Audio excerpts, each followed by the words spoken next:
बड़े ध्यान के साथ सुने, बातों में न करते हुए, इधर उधर न देखते हुए केवल सत्संग वचनों की तरफ ध्यान दें। कोई बात जब दिल में लग जाती है तो उसी से ईमान वालों का काम हो जाता है। बोलो प्रेम से रजू भैया 29 हेलो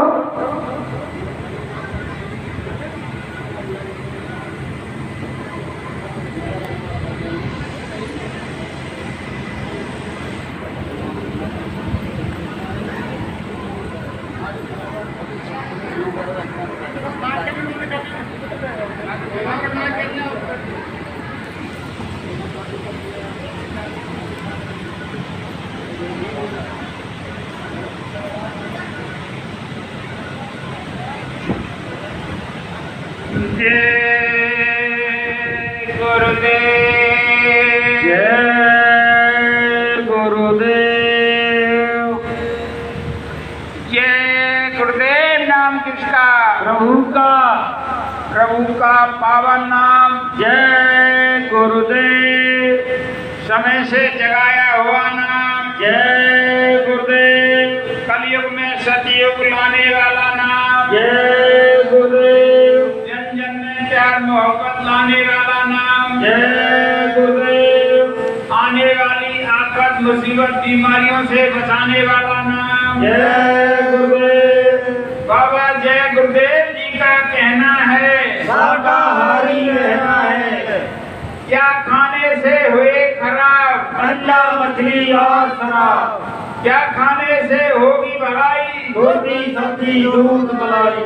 हिंदू मुस्लिम सिख ईसाई शाकाहारी हो जाओ भाई। सब रोगों की एक दवाई शाकाहारी हो जाओ भाई। कुदरत है तैयार खड़ी, आगे दवाई बड़ी बड़ी। अभी समय है बचना चाहो, फिर मत कहना हमें बचाओ। स्वामी जी की अर्जी है, आगे आपकी मर्जी है। जय गुरुदेव। जय गुरुदेव। दत्ता दयालु गुरु महाराज के चरणों में कोटि कोटि बार नमन। आदरणीय वंदनीय पूजनीय सभी देवकुल तथा तुल ग्रामवासी, गुरु भाई, दूर दराज से आए प्रेमी, माता बहने, बच्चे, सभी को मेरा जय गुरुदेव मालूम। बंदहु गुरुपति पंज कृपा सिंधु नरे रूप हरे, महामोहतम कुंज जास बचन रव करनि कर।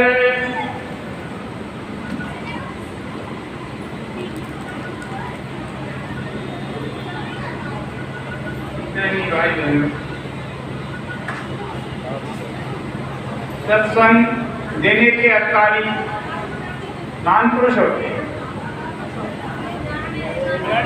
जो हम जीवात्मा को जगाने के लिए, अपने निज घर ले जाने के लिए मनुष्य रूपी पोल पर आते हैं और बेसब्र से जुड़े रहते हैं। परमपिता मालिक के दरबारी होते हैं, क्षण क्षण में आते जाते रहते हैं। सारे इस सृष्टि का भेद कुल मालिक को देते रहते हैं। उनका दिल नेत्र ज्ञान चक्षु खुला रहता है। तो सत्संग देने के अधिकारी तो महान पुरुष होते हैं। गुरु महाराज ने सत्संग मन से अपने श्रीमुख से फरमाया कि बच्चों, ये जो संगत बैठी है ये सब गुरु महाराज का स्वरूप है, और संगत की सेवा गुरु महाराज की सेवा है।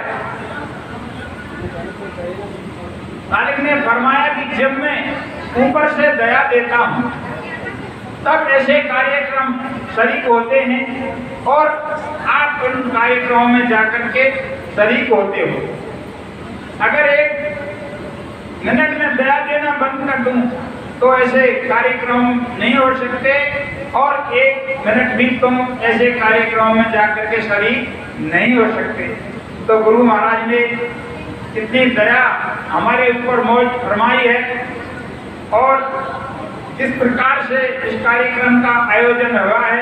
3 महीने पहले धौलपुर में इसकी घोषणा हो चुकी और हम सब प्रेमी भाई मिलजुल कर इंतजार करते रहे और व्यवस्था में लगे रहे और हम भी परिस्थितिवश पूरा समय नहीं दे पाए, तो मालिक की दया हुई और संगत के दर्शन हुए और आज सौभाग्य की मालिक के जो शब्द हैं उनको मैं आपके सामने पुनः दोहराने की कोशिश कर रहा हूं। और गुरु महाराज ने सत्संग मन से फरमाया कि बच्चों, ये देश अपना नहीं है, ये शरीर अपना नहीं है, किराए का मकान है और इस में हम कुछ समय के लिए आए हुए हैं और इसको छोड़कर सबको यहाँ से जाना है। जितने भी इस मृत्यु लोक का यहाँ मैदान है, जितने अवतारी नित्य निमित्त आए, कोई भी जीव आया, सबको यहाँ से जाना पड़ा। आगे गुरु महाराज ने फरमाया कि अपना जो देश है, हमारा जो निज देश है, वो है ऐसा देश है कि जहाँ ना दुख है, ना जन्म है, ना मरण है और वहाँ ना अंधेरा है, वहाँ प्रकाश ही प्रकाश है, कोई तरह का बंधन नहीं है। तो ये तो सत्संग वचनों से गुरु महाराज ने हमको अवगत कराया और मनुष्य शरीर का जो लक्ष्य है, हमें जो मिला है, उसका सारा भेद हमको मालिक ने समझाया कि ये किस लिए मिला है और मनुष्य जीवन का लक्ष्य क्या है। लोक से लेकर परलोक तक सब कुछ हमको समझाया और हम कितना अपने में गुरु महाराज के वचनों को अमल कर पाए और कितना हम उन पर चल रहे हैं, ये हमारे ऊपर निर्भर करता है। मालिक ने सब कुछ हमको बताया और समय से अवगत कराया और आगे समझाया कि एक समय ऐसा भी आएगा कि मैं आपसे बहुत दूर चला जाऊंगा। ऐसे समय में आप मेरे शाकाहार के संदेश को घर घर पहुंचाना और जो समय का परिवर्तन होगा, कलयुग में कलयुग जाएगा और कलयुग में सतयुग आएगा। सतयुग का संदेश घर घर पहुंचाना और तुम जो शाकाहार का संदेश की जो सेवा करेंगे, सतयुग का संदेश जो पहुंचाएंगे, घर घर गली मोहल्ला गांव शहर झुग्गी झोंपड़ी पर पहुंचाएंगे, वह सेवा जो तुम करेंगे वह सेवा तुम्हारी भजन में जोड़ ली जाएगी। मालिक ने किस तरह हमको समझाया और हम नहीं समझ पाए, तो ये मालिक का एक समझ में जब आएगा जब हम मालिक के वचनों पर पूर्ण विश्वास करेंगे और एक एक शब्द को याद करके और अपने ऊपर डाल करके और हम उस रास्ते पर हम चलेंगे, तो हम सब कुछ समझकर और अपने लक्ष्य पर जो मनुष्य जीवन पाने का लक्ष्य है उसको हासिल कर सकते हैं। तो सबसे पहले जब जीव हम यहाँ विचलित हो गए या फंस गए, तो गुरु महाराज ने समझाया कि वह जो आपका शहंशाह का शहंशाह जो असली पिता है, ये तो सांसारिक माता पिता हैं, वो 24 घंटे और हम पर नजर बनाए रखे हैं कि मेरे जीव काल ने किस तरह फंसा रखे हैं और अपने घराने का रास्ता भूल गए हैं। तो उन्होंने सबसे पहले कबीरदास जी को करीब 700 वर्ष के लगभग यहाँ भेजा और उन्होंने रचना का सारा भेद हमको समझाया।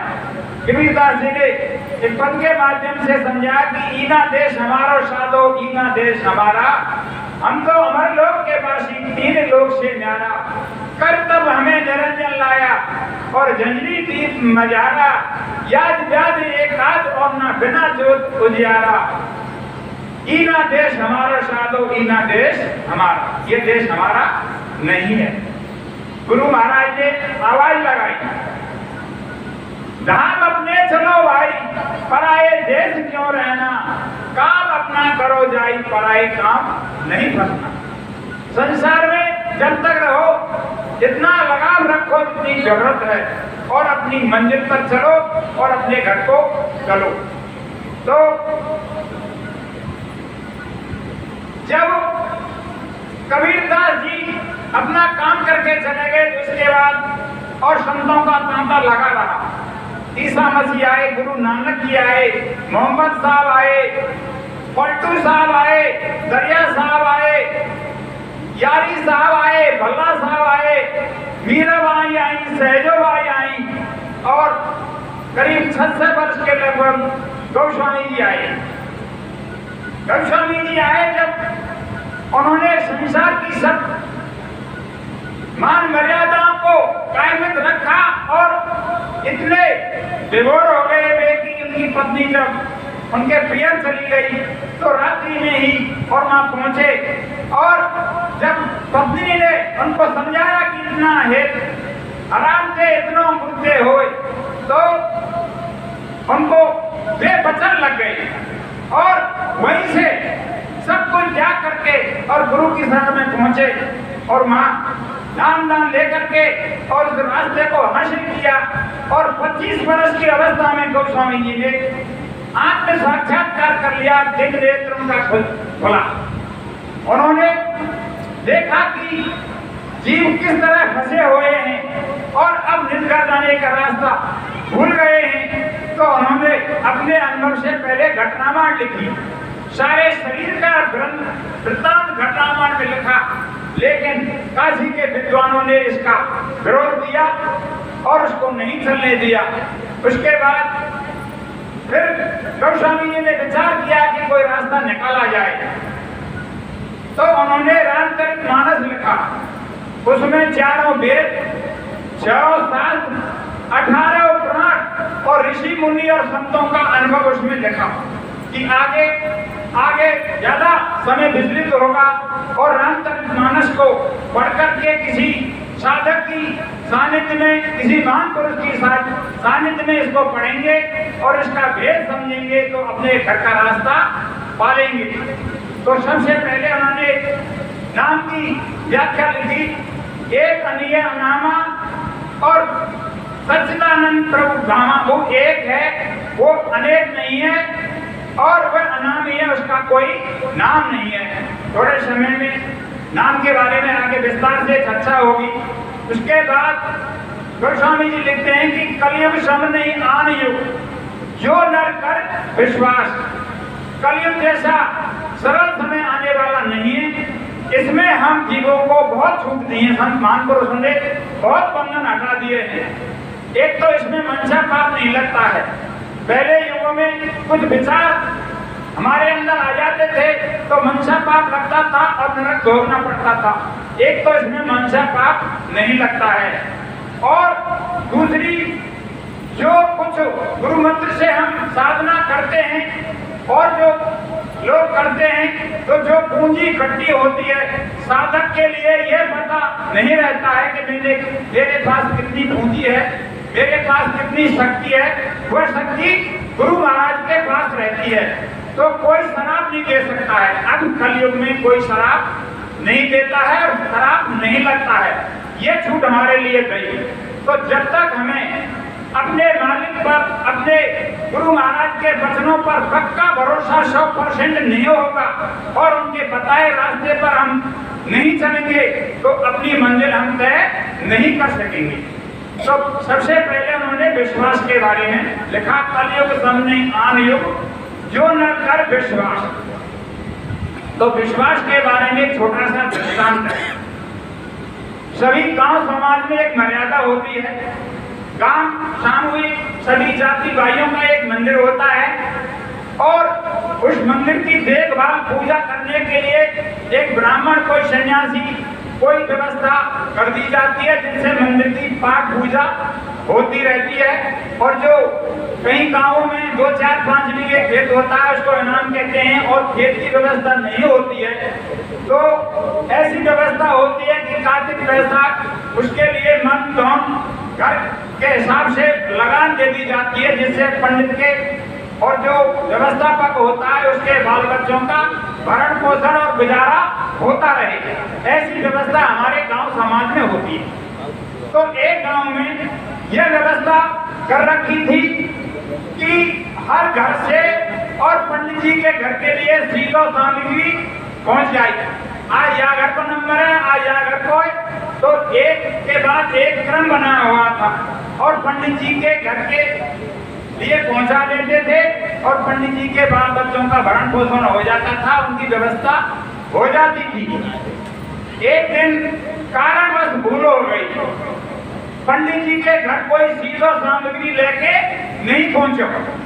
इधर मंदिर पूजा का टाइम हो गया, पंडित जी देख रहे हैं 10 बज चुके हैं और कोई सामग्री लेकर और सीधो लेके घर न आया, तो आज बाल बच्चों को भरण पोषण कैसे होगा, बच्चा भूखे रह जाएंगे। लेकिन पंडित जी ने विचार किया कि मेरा जो रोज का कर्तव्य है, दैनिक जो मेरा कर्तव्य है उसको मैं करूं और शाम को दुकान से लाकर और कोई व्यवस्था कर लेंगे।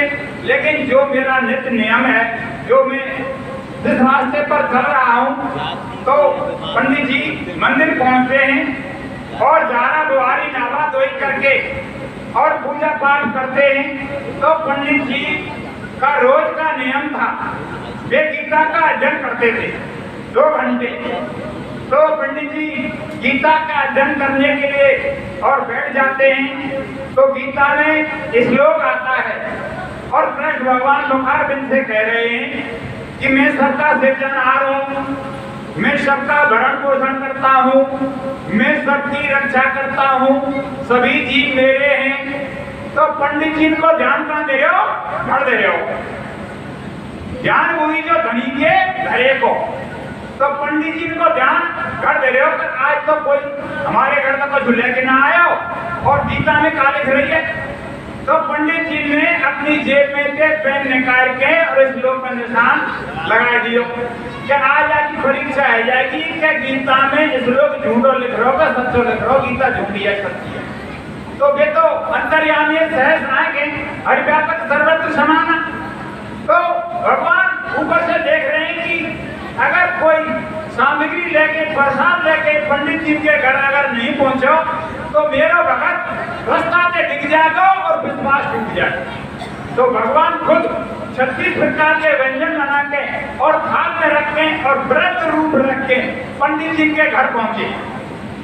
पंडित जी के घर की कुंडली खटखटाई तो भीतर से पंडितानी आवाज दे रही है, अपने बच्चा से कह रही है कि लाला पंडित जी से कोई मिलने वाला आया है और यूं कह दिया तो पंडित जी 4-5 बजे मंदिर से आएंगे और जब तुम मिल लीजिए।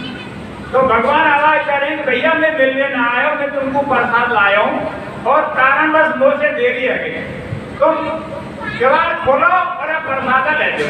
तो वे तो अंतर्यामी है, उन्होंने जैसे तैसे केवाड़ खुलवा ली और जो 36 प्रकार के व्यंजन परात में भोजन रखे थे उनको गा दिया और कहा कि भाई पूरा बढ़ाओ में और कारणवश देरी हो गई है।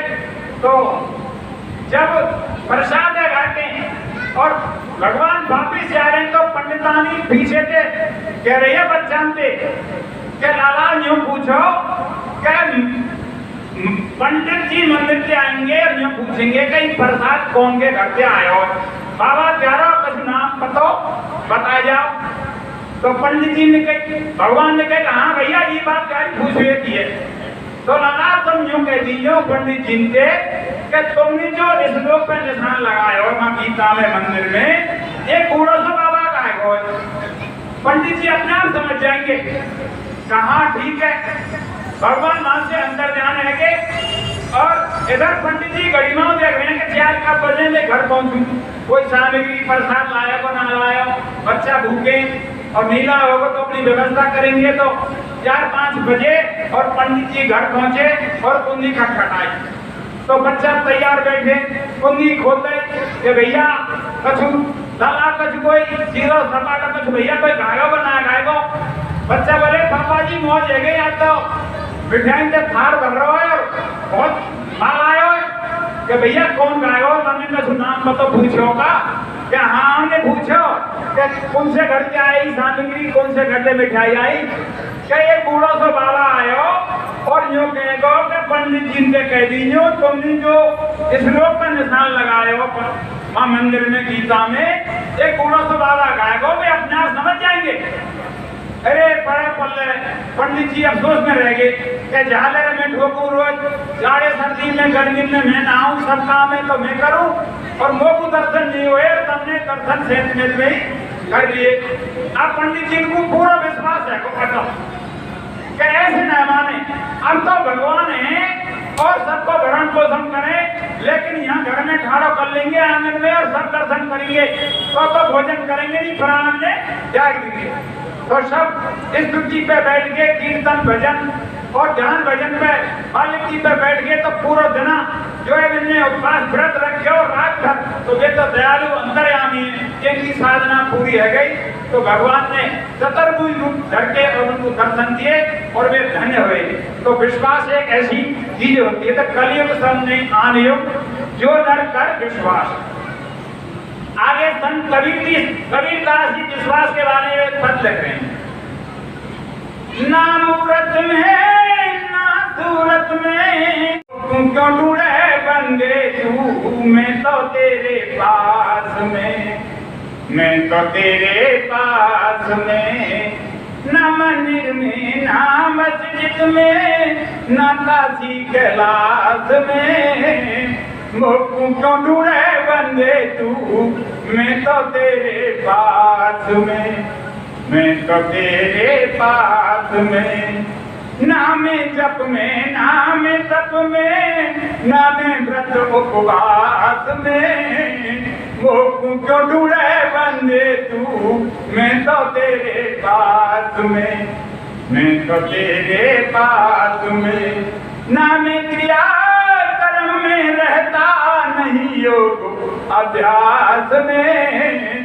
मोकू क्यों ढूंढे बंदे तू, मैं तो तेरे पास में, मैं तो तेरे पास में, नहीं अंड में नहीं पिंड में नहीं आकाश ब्रह्मांड में, मोकू क्यों ढूंढे बंदे तू, मैं तो तेरे पास में, मैं तो तेरे पास में, जटा मुकुट कुंडल में नहीं मैं, जटा मुकुट कुंडल में नहीं मैं, गिरिपुरी संन्यास में, मोकू क्यों ढूंढे बंदे तू, मैं तो तेरे पास में, मैं तो तेरे पास में, खोजे हाय तुरंत मिल जाऊं, कहीं तो कबीर सुनो भाई साधो, खोजे हाय तुरंत मिल जाऊं, पल भर की तलाश में, मोकू क्यों ढूंढे